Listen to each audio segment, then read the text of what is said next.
Jim, people say we already spend a lot on health care. We spend an enormous amount on health care. We spend $2.6 trillion a year and going up steadily. And remember, all of these cuts that the politicians are talking about in the future growth of entitlements, you know, the Pete Peterson effort and the Bowles-Simpson Commission and whatever other budget agreements are coming fall pretty heavily in terms of budgetary knives on Medicare and Medicaid. There's a presumption somewhere that these geniuses in Washington are going to figure out how to cut Medicare in the year 2030 or 2040 or 2050 and so on. And having been in Washington myself since 1980, having come here more than 3 decades ago, I can tell you that political inspired cuts on Medicare and entitlements in general are extremely unpopular.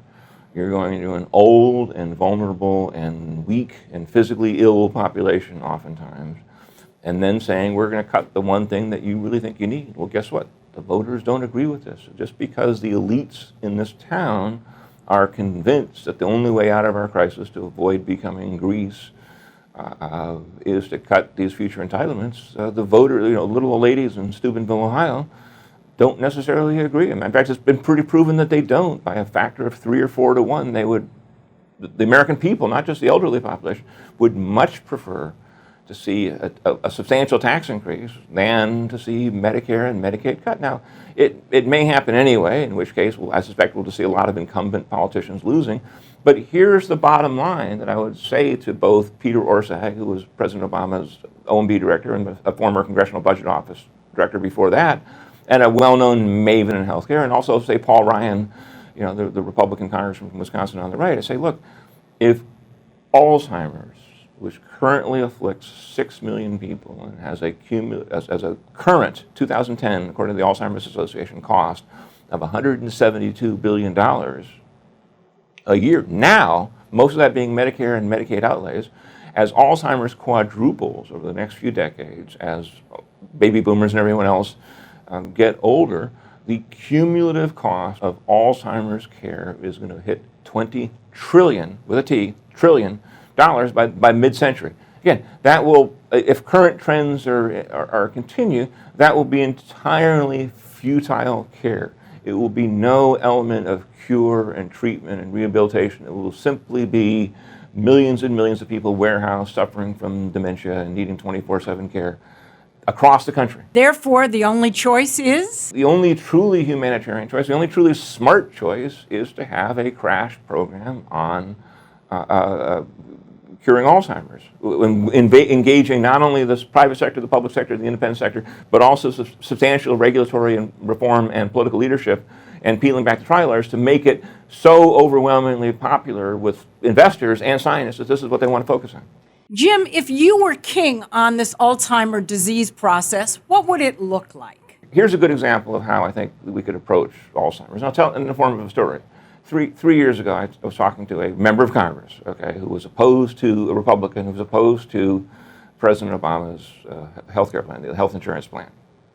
So we were yakking away, and I said to him, now listen, suppose President Obama got up in the middle of this debate over health insurance. He got up on TV tomorrow from the White House and said, I've just met with 50 winners of Nobel Prizes in medicine, and 50 philanthropists, and 50 hedge fund moguls, and 50 deans of medical schools, and Bill Gates and Bono and whoever else. And I've enlisted the sovereign wealth fund of Kuwait and Chinese billionaires and Indian billionaires and so on.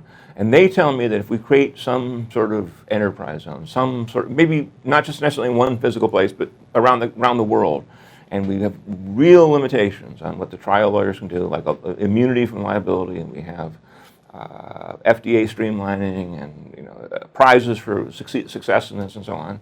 I said, and if we do all that, there's no guarantee, but based on what we accomplished with polio and AIDS and a few other diseases, including yellow fever and malaria way back when, using different technology and public hygiene in the cities and so on, there's real chance, folks, that we could cure Alzheimer's in 10 years or make a big dent in Alzheimer's in 10 years. And so I said to this member of Congress, I said, if the president proposed this, would you vote for it? He said, sure. I said, how many of your colleagues in the House of Representatives do you think would vote for it? He said, 382. I said, so it's a good idea, right? He said, yeah. I said, so why don't you propose it? And he just looked at me, because everybody knows that the rule of Washington is that if you're a Republican member of Congress, you oppose Democrats, and if you're a Democratic member of Congress, you oppose Republicans. And so the idea of actually coming together, actually joining together in some effort based not on sort of a namby-pamby pretending we don't have differences, because we do, but a realization that there's a sort of a highest common denominator of problem solving. So if we did do all those things, we did regulatory reform, we did tort reform, we provided real incentives, X prizes like was what got us into space, or the government of the United States and maybe other countries saying, look, if you make an Alzheimer's cure, we'll buy it. We guarantee your market now. I think you see, venture capital and investors and scientists rushing to solve the problem. I can't think of any other way to do it. And this is what's happened in the past. It worked before, it could work again. And this is how serious medicine could change the lives of Americans and people around the world in the 21st century.